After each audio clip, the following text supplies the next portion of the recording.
নমস্কার বন্ধুরা, আবারও চলে এসেছি নতুন একটা ব্লগ নিয়ে। তো আমার ব্লগে তোমাদের সকলকে স্বাগত জানাই।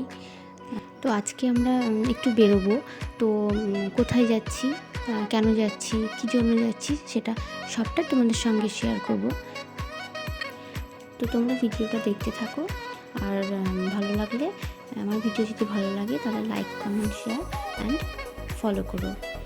তো দেখো, আমরা তো বেরিয়ে গেছি। তো বিট্টু তো আগে আগে যাচ্ছে। বিট্টু মানে আমার ছেলে। তো বাইকে উঠে বসে গেছে। তো ওর জন্য আজকে বেরোনো, কেননা ও আমাকে বলেছিল কিছু একটা গিফট করতে চাই। তো সেই জন্য আজকে যাওয়া।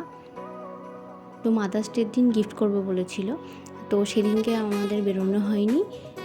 আজকে একটু সময় পেয়েছি, সেই জন্য বেরোলাম। তো দেখো আমাকে কি গিফট করে, তো সেটা তোমাদের সঙ্গেই শেয়ার করব। দেখো, আমরা পৌঁছে গেছি প্রায়। তো দোকানে ঢুকে একটা মজার বিষয় হচ্ছে, তো ও আমাকে ব্যাগের দোকানে ঢোকালো। তো ব্যাগ পছন্দ করতে বললো। তো আমি একটা পার্স নিয়ে নিলাম পছন্দ করে। অবশ্যই ওর পছন্দতেই নিয়ে এবার টাকা দেওয়ার সময় তো ও তো নিজের পকেট থেকে টাকা বের করে দিচ্ছে। তো সেটা দেখে তো দোকানদার দাদা বলছে যে মনে হচ্ছে বাবা টাকা দিচ্ছে। তো এটা শুনে বেশ ভালো লাগলো। তো যাই হোক, ও দেরি করে হলেও আমাকে যে গিফট করেছে, এটাতেই মাকে ভালোবাসার জন্য আলাদা করে কোনো দিন হয় না, এটা তো আমরা সবাই জানি। তো দেখো, কথা বলতে বলতে আমরা চলে এসেছি। একটু ফুচকা খেয়ে নিলাম। আজকে তো অন্য কিছু বাইরের জিনিস খাবো না, সেই জন্য একটু ফুচকা খেয়ে। তো এই দেখো, চলে এসেছে চাট ফুচকা।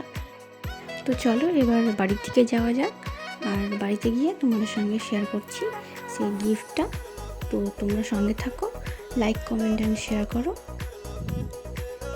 এই দেখো, চলে এসেছি বাড়িতে। তো এবার তোমাদের সঙ্গে সেই গিফটটা শেয়ার করব। গিফটটা তো আমার খুব পছন্দ হয়েছে। তোমাদের কেমন লেগেছে তোমরা কমেন্ট করে জানিও প্লিজ। আর আজকের মতো এতটুকুই। ভালো লাগলে লাইক, কমেন্ট অ্যান্ড শেয়ার করো। তো সবাই ভালো থেকো। আবার দেখা হচ্ছে নেক্সট ব্লগে তোমাদের সঙ্গে। আজকে এতটুকুই, টাটা।